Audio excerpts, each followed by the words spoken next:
Oric 1 was a British designed and built machine released by Tangerine Computers, which came out in 1983.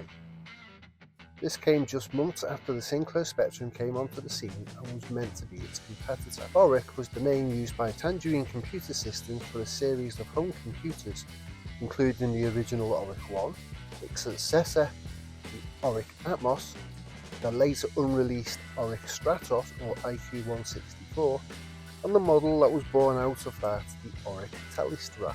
Oric 1 was based on a 1 MHz 6502A CPU that was seen in many early 8-bit machines and was available in 16 or 48 KB variants. It was initially sold for $129.95 and $169.95 respectively, that's British pounds, but this came tumbling down after a while, matching the available models on the popular ZX Spectrum in terms of RAM sizes and undercutting the price to the 48K spec. Both versions of the Oric 1 had a 16K ROM containing the operating system and a modified basic interpreter which was supplied by Microsoft, which was very buggy from the start. Oric 1 came with a chiplet keyboard design which was seen as an improvement over the Spectrum's renowned dead flesh one. However, it's a matter of opinion as to whether this keyboard is an actual improvement over the Spectrum or not, what with its hard and small keys. In addition, the Oric 1 had a true sound chip, programmable AY38912. Choice of this sound chip for the time was quite visionary, seeing as the chip or its variants were later found in such computers as the Spectrum 128, the Spectrum Plus 2, the Spectrum Plus 3, the Amstrad TPC and the Atari ST. It was also used in the Intellivision console and some arcade machines too.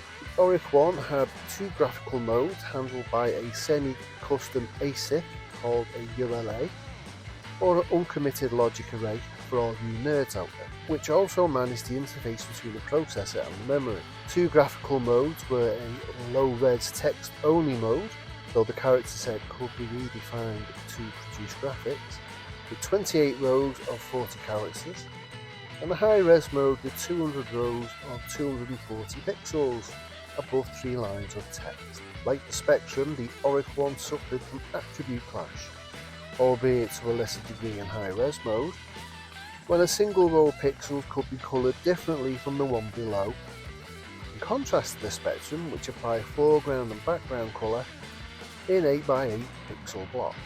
As it was meant for the home market, it had a built-in RF modulator as well as an RGB output and was meant to work with a basic audio tape recorder to save and load data. Oric 1 has a weird powered RGB cable setup, unlike most 8-pin computers of the time.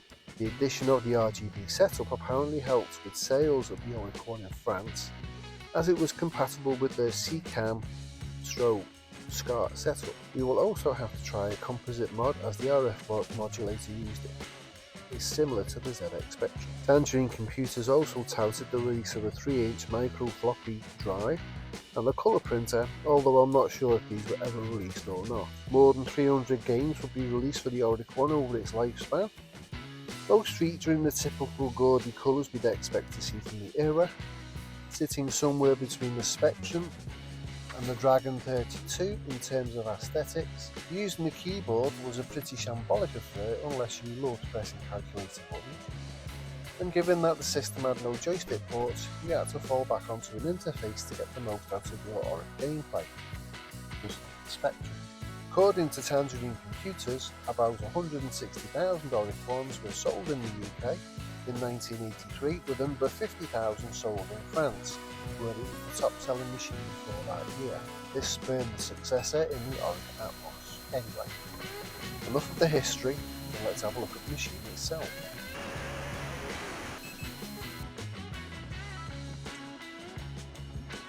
Here is the dodgy keyboard.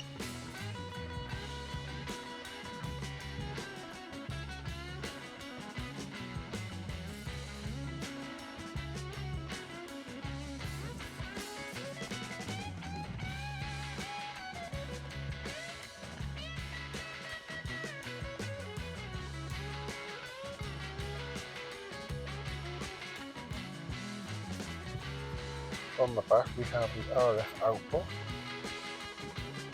RGB socket, tape socket, along with the expansion port and the barrel socket for the power.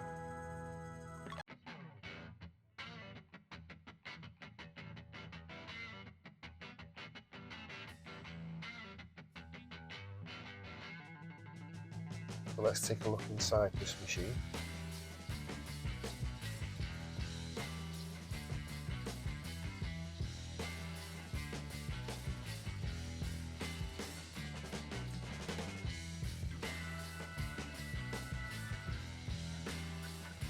And usually for a computer like this, it's upside down, the bottom coming off, a bit like this ZX81. So here's the PCB itself. A lovely big speaker bang in the middle of the motherboard.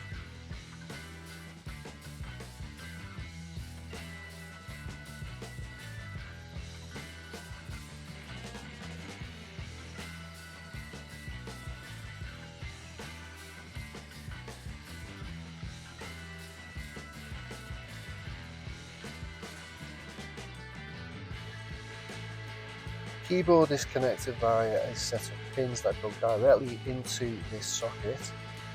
So much better than the stupid ribbon cables that all the other computers from this era seem to have.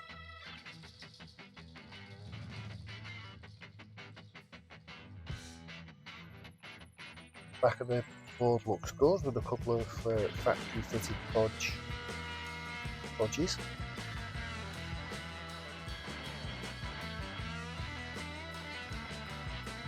Let's go around the board. There's the high volt regulator with its tiny little heatsink.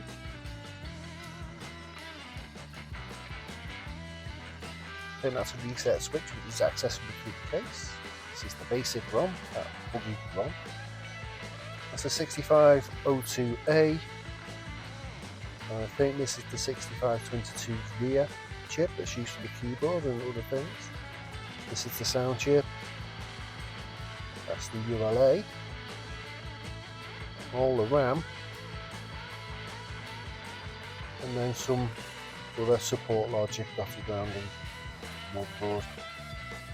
A couple of pots, one accessible through the back of the case. That's the RF modulator, which already has a capacitor fitted to 5 volt line, I think that is. We'll have to see what that's about. There's the sockets, the RGB and the tape connector, and then the expansion port and the barrel connector. There's that lovely big speaker in the middle of it again. They're the back of the pins that are here. You can see they're the pins that are attached to the keyboard itself.